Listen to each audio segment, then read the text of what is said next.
memang tidak hanya ya di penyelenggara yang cerdas, gitu kan, tapi peserta harus jauh cerdas lebih juga, cerdas, gitu kan. Nah, ketika Dan juga peserta konstituen, cerdas, kan, biasanya, gitu kan, orang yang cerdas pasti dipilih oleh orang yang cerdas.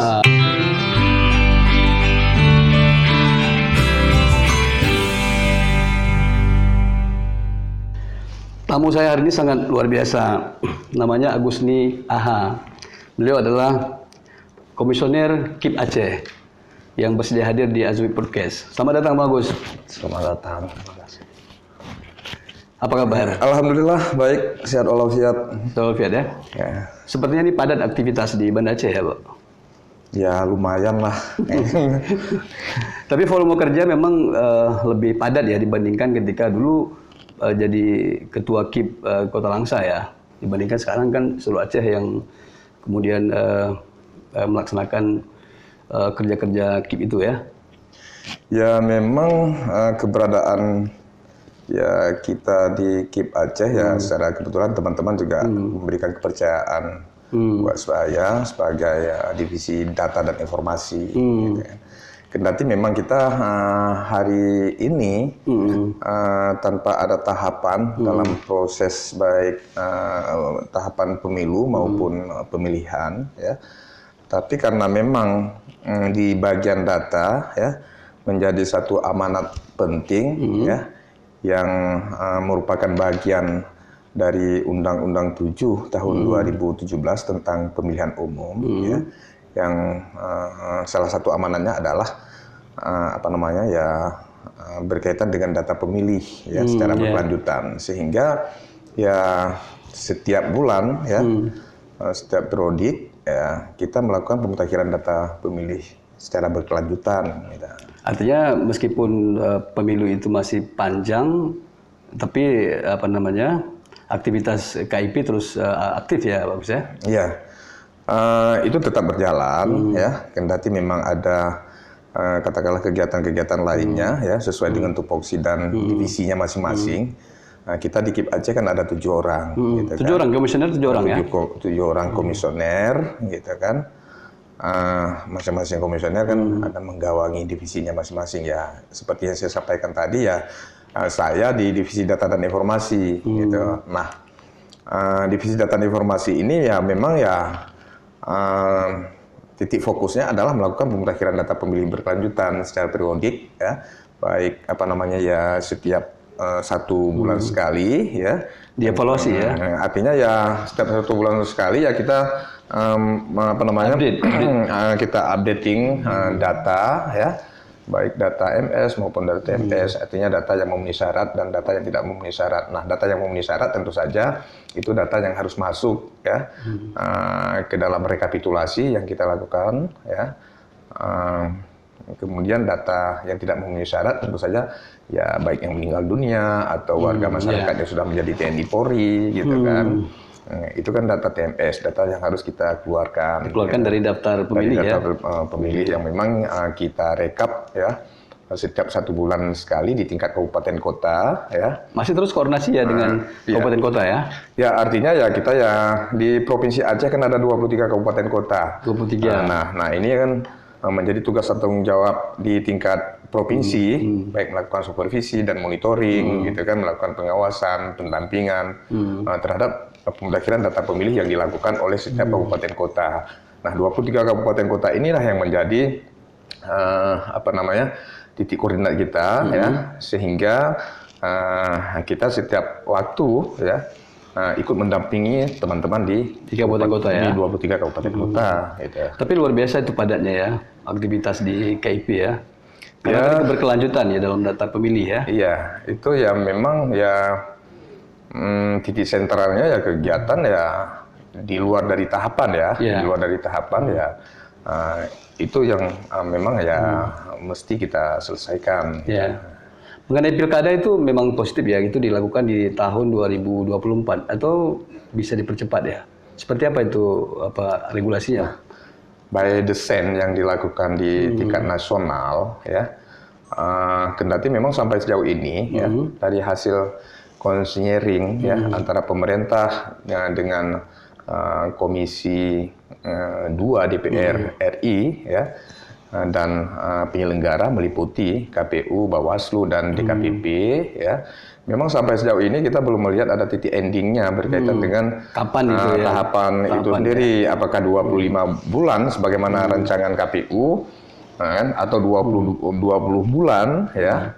Maka kalau memang misalnya 20 bulan ya sebagaimana hitungan-hitungan yang sudah dilakukan, itu kalau nggak salah saya itu jatuh pada tanggal 21 April gitu kan. 21 April ya. 21 April itu merupakan hari H gitu kan. Nah, artinya 25 bulan ini kan dihitung dari dari hari pemungutan suara ya, dihitung ke belakang ya, sehingga semua tahapan itu pas dan sesuai ya sebagaimana ya amanat undang-undang. Gitu, ya. Artinya bahwa KIP Aceh terus melakukan tahapan-tahapan ya, tidak dihentikan ya? Ya di Aceh karena memang kita kan ini kan belum masuk dalam wilayah tahapan, gitu ya kan. Nah, nanti kalau misalnya karena ini kan pemilu dan pemilihan serentak tahun 2024 gitu kan. Seluruh Indonesia. Nah, seluruh Indonesia gitu kan. Artinya tak terkecuali Aceh gitu kan. Maka kita tetap mengikuti tahapan yang dirancang oleh KPU Pusat gitu. Karena kita kan menjadi bagian dari KPU Pusat gitu kan. Nanti kita ya di Aceh ya disebut KIP, KIP, Komisi Independen Pemilihan gitu. Tapi ya tatanan, aturan dan sebagainya ya kita tetap mengacu sebagaimana yang dilakukan oleh KPU provinsi dan kabupaten kota lainnya di seluruh Indonesia gitu. Hanya khusus untuk Aceh namanya jadi KIP ya? Iya, iya. Dan itu memang ada regulasi undang-undang ya, ada peraturan yang ada di Aceh, penyebutan namanya ya? Iya, penyebutan nama. Termasuk ya tentang Bawaslu kemudian jadi Panwasli ya itu Aceh ya?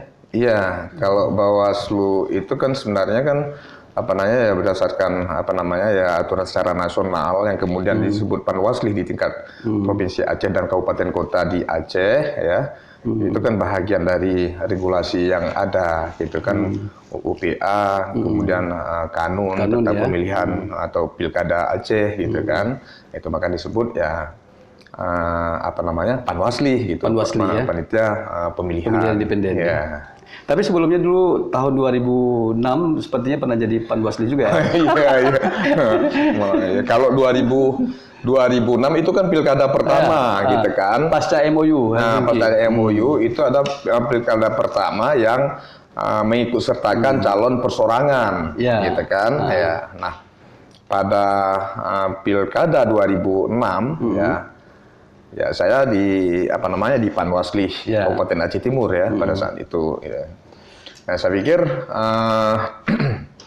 itu kan merupakan sebuah dinamika demokrasi yang terjadi di Aceh ya. Saya pikir ini bukan sesuatu yang yang bisa dikatakan ya biasa-biasa gitu kan. Tapi ini memang ya dalam amatan dan pandangan saya ya secara kebetulan kita pun terlibat di dalamnya ya, merupakan sesuatu yang luar biasa. Kenapa? Yang kemudian menjadi barang contoh ya jadi pilot project ya bagi daerah-daerah lainnya gitu. Jadi luar biasa Aceh ya. Ya alhamdulillah gitu kan. Kita ya di satu sisi memang pada saat itu ya ini merupakan kerja yang memang membutuhkan pikiran dan tenaga ekstra gitu kan. Tapi di sisi lain kendati kita memang merasa lelah dan sebagainya, tapi ada rasa puas, bangga dan bahagia gitu kan ketika ketika Aceh mampu mampu melakukan itu dan kemudian menjadi pilot project ya bagi provinsi dan kabupaten kota lainnya di seluruh Indonesia gitu. Ya luar biasa. Saya lihat memang ini Bang Agus sendiri sebetulnya punya pengetahuan bahkan punya kapasitas yang ganda sebetulnya dalam pengertian bahwa dulu pernah di Panwasli kemudian juga di KIP. Ini kan dua-dua penyelenggara pemilu dan pilkada ya dalam aturannya, termasuk di KPP juga sebagai bagian dari lembaga penyelenggara. Luar biasa ini. Ini setelah menjadi anggota KIP dengan sejumlah kegiatan yang luar biasa ini menjelang pemilu ataupun pilkada ke depan ini kira-kira secara psikologis Bang Agus itu sendiri mampu untuk memikirkan hal yang terbaik lah untuk Aceh ya. Ya, saya pikir ini kan konsekuensi dari sebuah perjalanan gitu kan. Ya, kita tidak lagi bicara ini mampu atau tidak gitu. Artinya sekali gerak ya maju mampu gitu kan, memberikan output yang memang menjadi sebuah keputusan dan ini kan bahagian dari produk hukum gitu kan. Ini sudah berapa tahun jadi KIP Aceh? Ya, 3? sudah memasuki tahun ketiga ya. Gitu kan. Tapi kalau misalnya tadi Bung Emi menyinggung berkaitan dengan penyelenggaraan pemilihan ya, pemilu dan pemilihan gitu ya. Memang waktu khusus di Aceh ya, ketika waktu konflik ya kita melaksanakan pemilu di Aceh gitu kan. Secara alhamdulillah saya sudah terlibat dari 97 gitu kan. 97 ya. 97. Dulu kan bahagian kalau di tingkat panitia pemilihan di tingkat kabupaten kota kan namanya PPD gitu kan. PPD ya. PPD waktu pemilu 97. Itu masuk juga ya, Pak? Ya, kita bagian dari itulah. Artinya kan luar biasa nih. Ikut nyembur api nyala gitu kan. Walau kemudian aktif di situ. Walau kemudian hampir terbakar diri gitu kan. Itu persoalannya bukan apa-apa karena memang kita bermain di wilayah konflik gitu kan, yang pada saat itu memang secara nasional sistem pemilihan pada saat itu kan istilahnya urut kacang gitu kan. Nomor 1, 2 dan 3 gitu kan. Ya, artinya ya bagi-bagi kursi gitu kan. 97 kemudian 99 kan pemilu kembali gitu kan. Nah, setelah 99 kan pemilu 2004 gitu kan. Nah, saya secara kebetulan di pemilu 2004 ya kita masuk Panwas gitu kan. Ya? Dulu Panwaslu juga namanya gitu kan.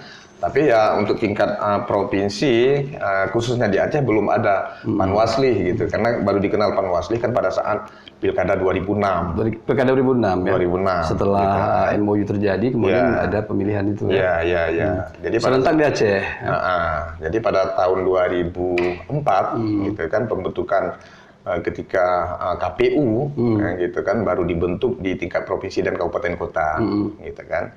Karena pada saat itu hanya ada KPU kan cuma di Imbun gitu kan. Di Imam Bonjol. Di Imam Bonjol gitu kan. Kemudian di tingkat provinsi seluruh Indonesia belum ada. Nah, pada 2003 ya, jelang pemilu 2004 ya, maka dibentuklah KPU provinsi dan KPU kabupaten kota di seluruh Indonesia gitu. Nah, bicara di Aceh pada saat itu ya tetap KPU, tapi kemudian pada satu periode berikutnya 5 tahun setelah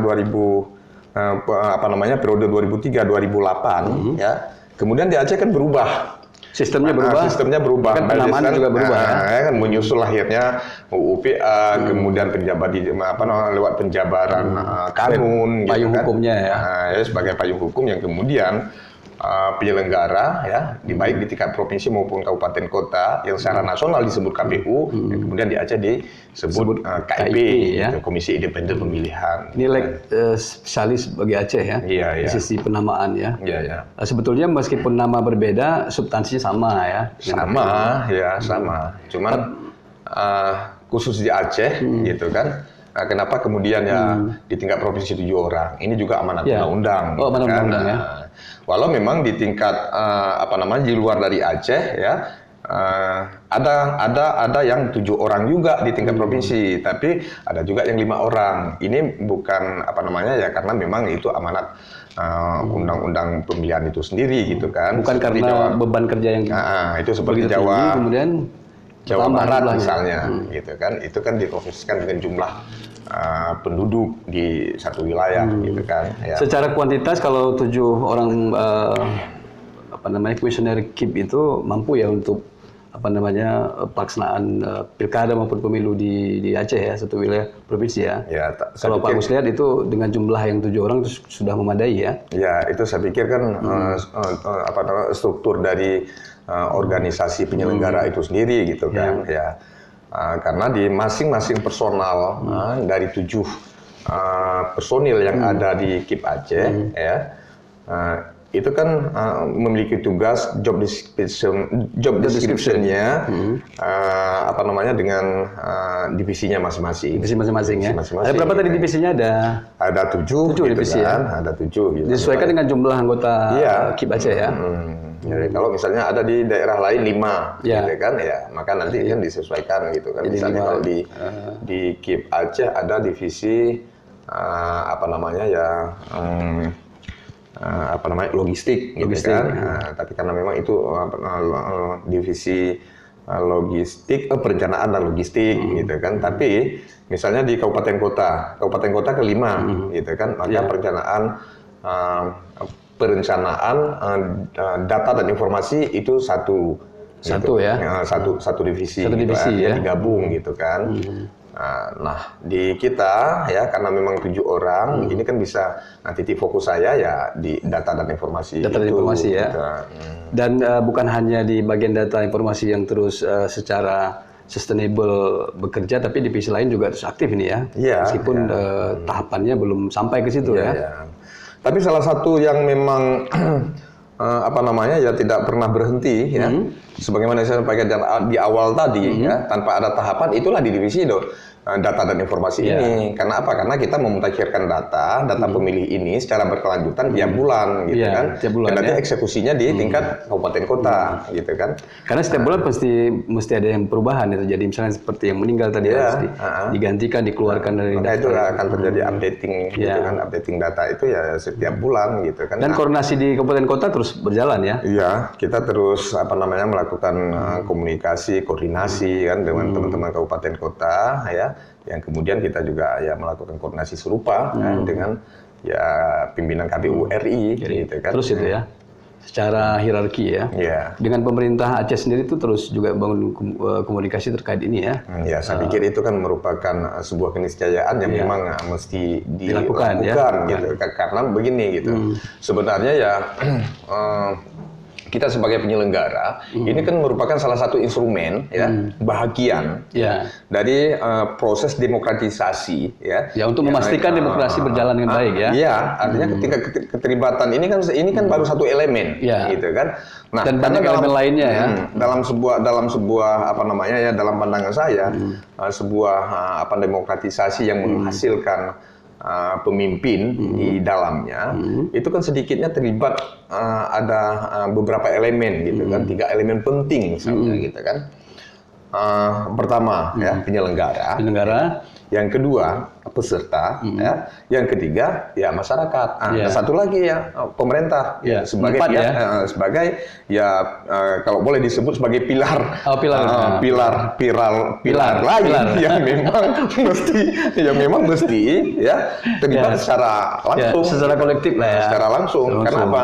Disinilah ya sebagai orang yang memfasilitasi, lembaga yang memfasilitasi untuk jalannya sebuah proses demokratisasi yang menghasilkan para pemimpin yang tanpa pemerintah terlibat di dalamnya tanpa memfasilitasi terhadap segenap kebutuhan ya dari jalannya proses tahapan baik pemilu maupun pemilihan ya pilkada maksudnya gitu kan, itu kan sebuah hal yang mustahil gitu kan. Demokratisasinya tidak akan berjalan ya, akan bisa berjalan. Menghasilkan pemimpin yang baik juga belum dapat itu ya. Ya sama halnya dengan rencana pilkada di Aceh 2022 gitu. Tapi ketika tanpa keterlibatan pemerintah secara langsung ya ini kan suatu hal yang mustahil gitu kan. Kendati kita memang melakukan ini ya jelas dengan alasan dan dasar hukumnya yang ada gitu kan. Artinya bahwa proses penyelenggaraan demokratisasi dalam format pemilihan umum maupun pilkada itu bukan hanya semata-mata berada di KIP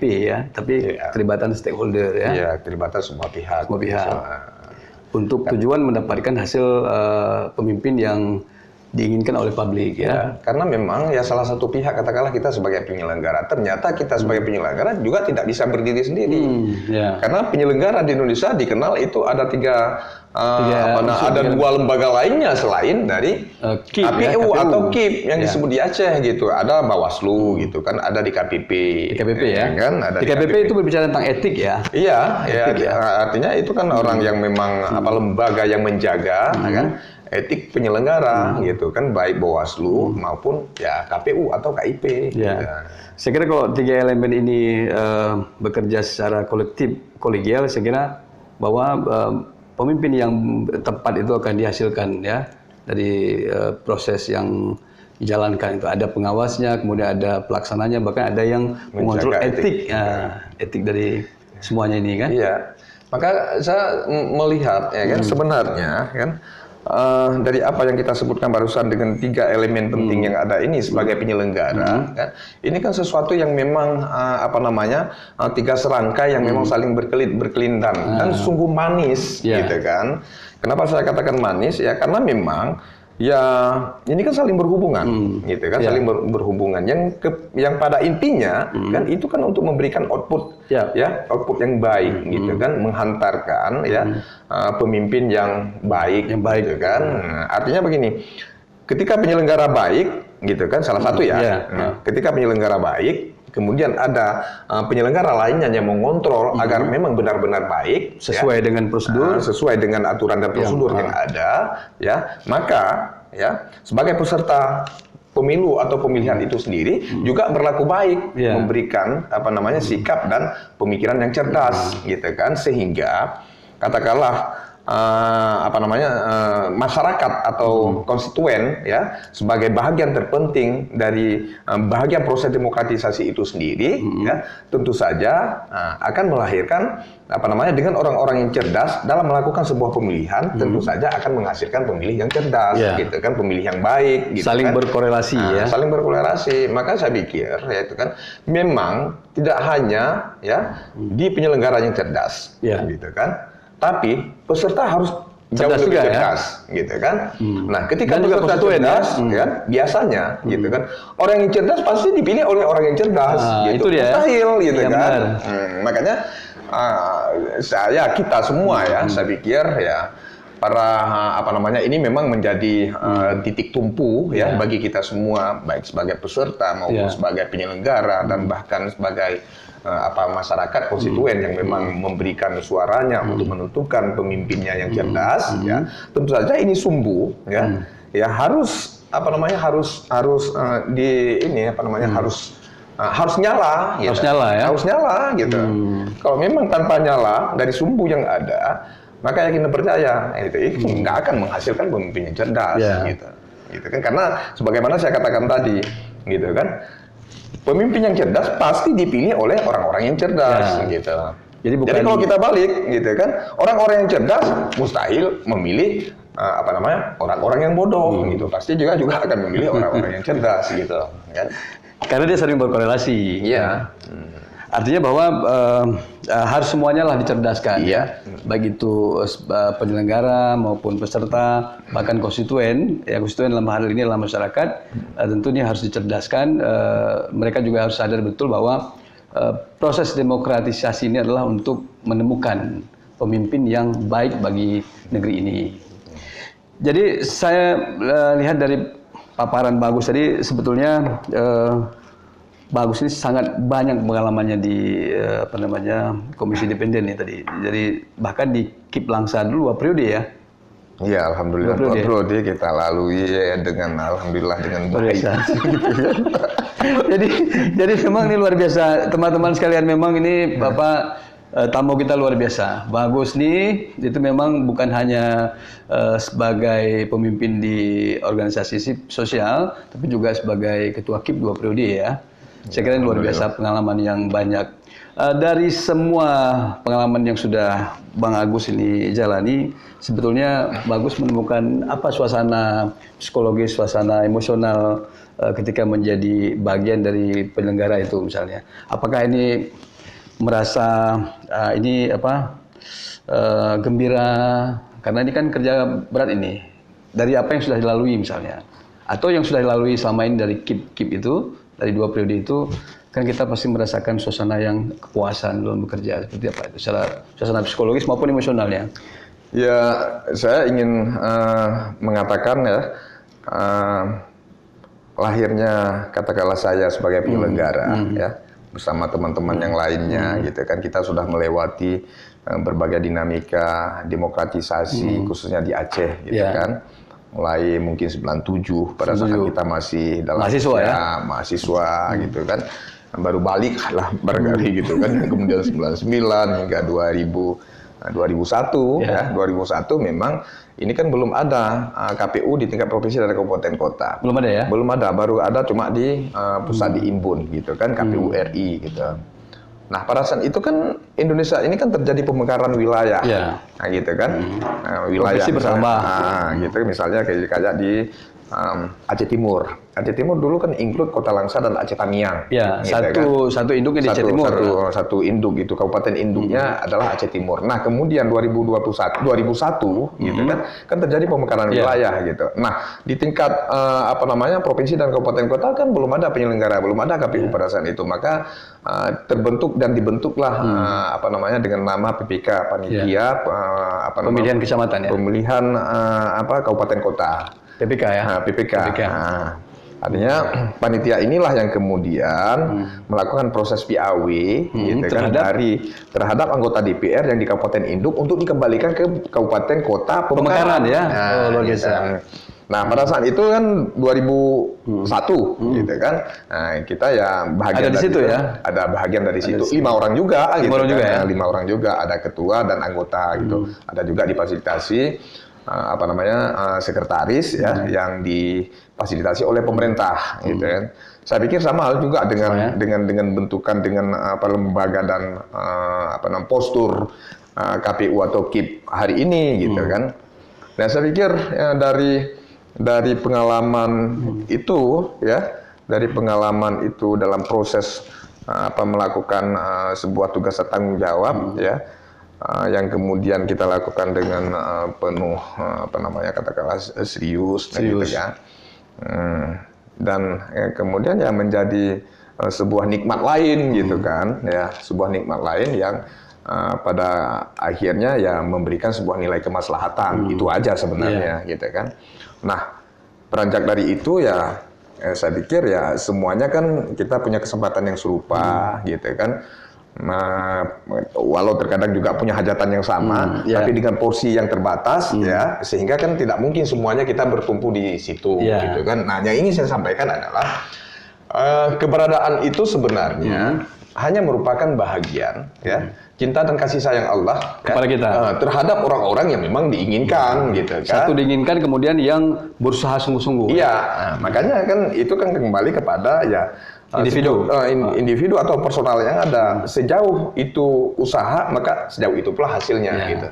Tak akan mungkin ya sesuatu itu memberikan hasil yang banyak ya, manakala processing yang dilakukan oleh personal itu sendiri dalam tenaga pikiran yang terbatas gitu. Tidak optimal gitu kan. Artinya memang segala sesuatu itu memang harus seoptimal mungkin untuk mendapatkan sesuatu yang lebih besar, kan begitu. Nah, kalau dalam perjalanan itu sekali lagi saya ingin menyampaikan apakah pertanyaan Bung Emi tadi ya, bagaimana rasa gitu. Bagaimana rasa ini penting kan, karena supaya nanti ini tentu kan masyarakat maupun adik-adik yang punya nanti keinginan menjadi penyelenggara, tentu setidaknya dari apa yang Bang Agus sampaikan itu menjadi informasi awal atau suasana baru yang mereka peroleh gitu. Jadi seperti itu. Sebenarnya kan kalau kemudian ini kan menjadi suasana batin kita gitu kan, dari sebuah perjalanan hidup gitu kan, adalah sejauh mana kita ya merasakan sesuatu dari sebuah yang kita perjuangkan, yang kita lakukan, yang kita proses ya, sejauh dari apa yang menjadi bahagian dalam ketulusan dan keikhlasan gitu. Kuncinya di situ ya. Kuncinya di situ. Bahasa lain sejauh mana ente istiqamah gitu kan. Sejauh mana you istiqamah gitu kan. Terhadap sesuatu, terhadap sesuatu usaha itu gitu kan. Karena kalau punya obsesi maka harus ada usaha yang optimal. Iya, karena apapun, semaksimal apapun yang kita usahakan, yang kemudian tidak memberikan sebagaimana yang kita sampaikan tadi itu. Kalau tadi kita kan sejauh mana kita usaha, maka sejauh itu pula yang kita peroleh, hasilnya. Tapi boleh jadi ini terjadi terbalik gitu kan. Terbalik ya. Sehebat apapun kita usaha ya, tapi kemudian hasilnya nihil gitu kan. Ini dalam pandangan kita sebagai manusia kan begitu. Secara teologis kondisi itu bisa kita sebut bahwa ini memang kehendak Tuhan. Iya, artinya kita kan sebagai manusia yang bertuhan gitu kan, kita kan harus mengimani itu gitu kan. Maka ya iman ini kan sebenarnya kan antara percaya dan tidak gitu. System belief. Artinya ketika kita percaya, ya pada saat itu ya sama halnya ketika disampaikan pada saat pagi kamu beriman, sorry kamu sudah lain gitu kan. Ya artinya ya memang itulah perjalanan hidup gitu. Nah, bagaimana kita mempertahankan keyakinan kita yang ada ini ya? Karena implikasinya kan ini kan pengaruh kehidupan gitu kan, pengaruh kehidupan. Baik hidup di dunia maupun hidup di akhirat kan gitu kan. Sama halnya dengan perjuangan demokratisasi yang dilakukan di negeri ini gitu kan. Betapa ya kalau boleh kita sebutkan berdarah-darahnya para pejuang kita dalam kemerdekaan. Ya apalagi besok tanggal 10 November ya. 10 November Hari Pahlawan. Ya. Nah, ini kan sebenarnya tonggak dasarnya ini kan perjuangan gitu kan. Perjuangan dalam membangun bangsa dan negeri, ya, terhindar dari segala penjajahan. Ini kan bahagian dari membangun demokratisasi, gitu kan? Artinya kalau misalnya ya kita hidup di permukaan, ya tenang, bahagia dan sebagainya.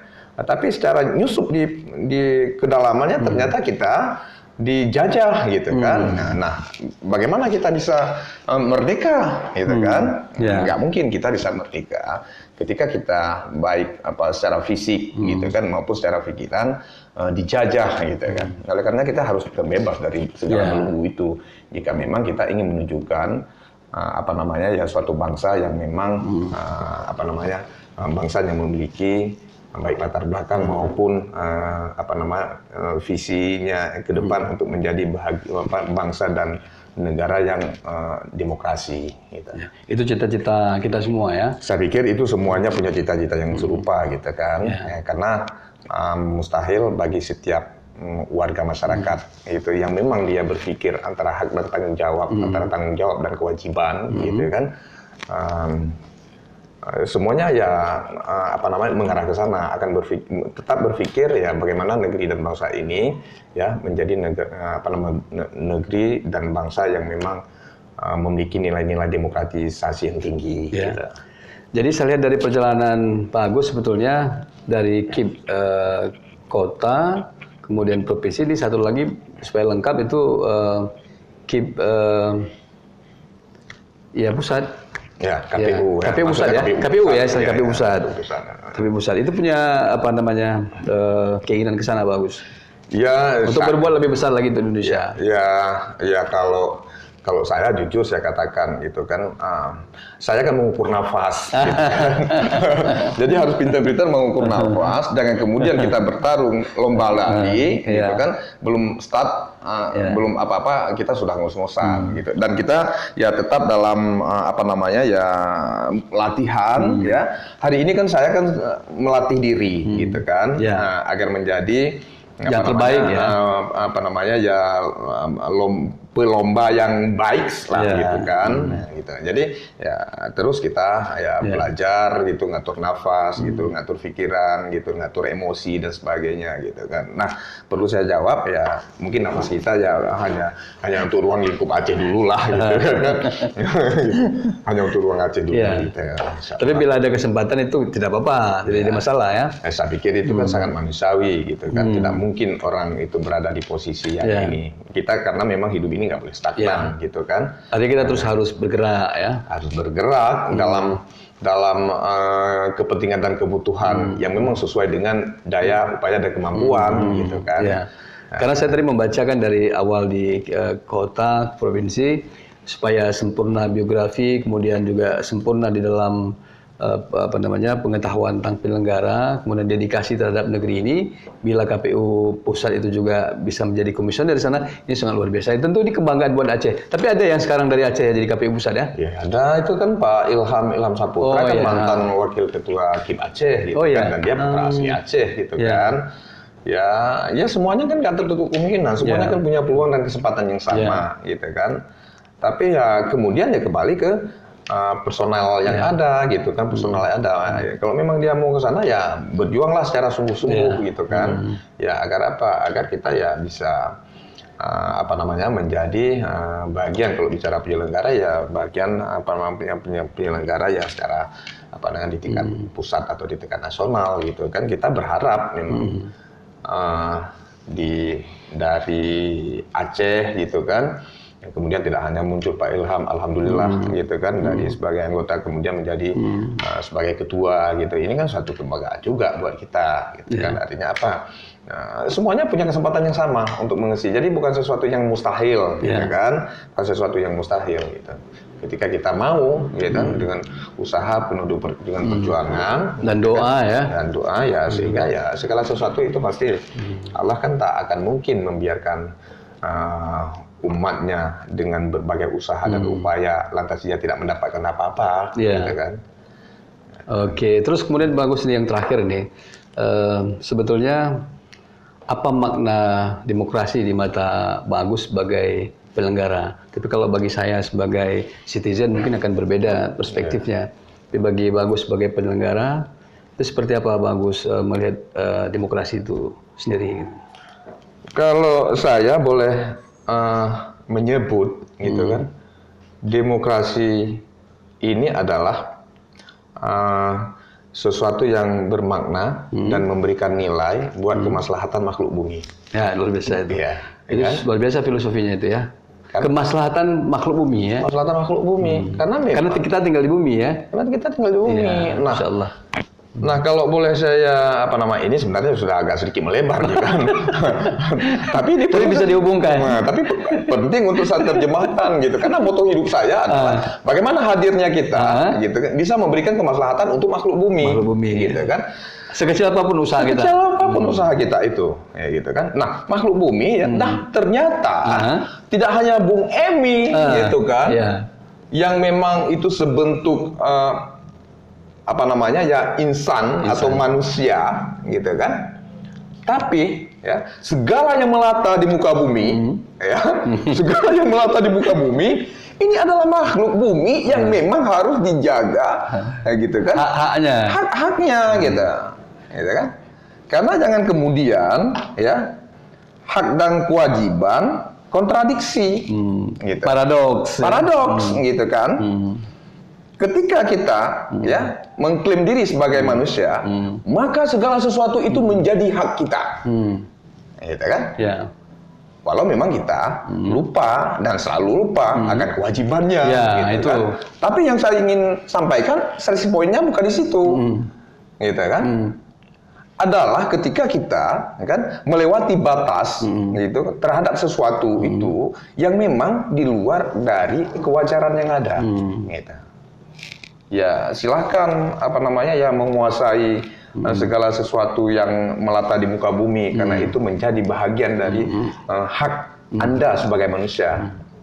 Nah, tapi Anda juga harus sadar gitu. Dia juga yang kita kuasai itu juga adalah bahagian dari makhluk bumi yang memang wajib hidup sama halnya dengan kita. Gitu. Sama-sama penghuni bumi. Sama-sama penghuni bumi. Jadi harus saling menghargai, memahami, saling memberi dan menerima. Take and give. Take and give ya. Luar biasa. Saya kira Bagus bukan hanya sosok yang filosofis, juga kalau tadi sebetulnya disiplin ilmunya ekonomi, pandangan ekonom juga, kemudian juga orang yang sangat religi. Religiusitas itu ada dalam diri Bagus. Ini sebetulnya ada mengcombine ya beberapa aspek yang saya sebutkan tadi. Luar biasa ini. Mungkin karena pengalaman yang begitu panjang yang sudah Bang Agus lalui gitu ya, sehingga membentuk cara pikir dan cara pandang Agus yang seperti itu tadi ya. Saya pikir kan tidak juga seperti itu gitu kan, artinya ya kita ya sama gitu kan, dalam perjalanan hidup ini kan hanya yang membuat kita dengan yang lainnya kan itu kan proses itu kan bagian dari usaha gitu kan. Karena bagi saya ternyata ya sebuah kontemplasi ya, kalau boleh saya sebutkan sebuah kontemplasi ternyata itu tidak mesti dilakukan dalam ruang yang sepi. Gitu. Di keramaian juga bisa kontemplasi. Mesti. Ini adalah sebuah proses penyadaran diri untuk mencapai sesuatu itu yang nilainya hakiki. Nggak ada sebuah nilai itu yang hanya berlalu begitu saja. Nggak ada sebuah nilai itu yang hanya kemudian tinggal di namanya saja gitu.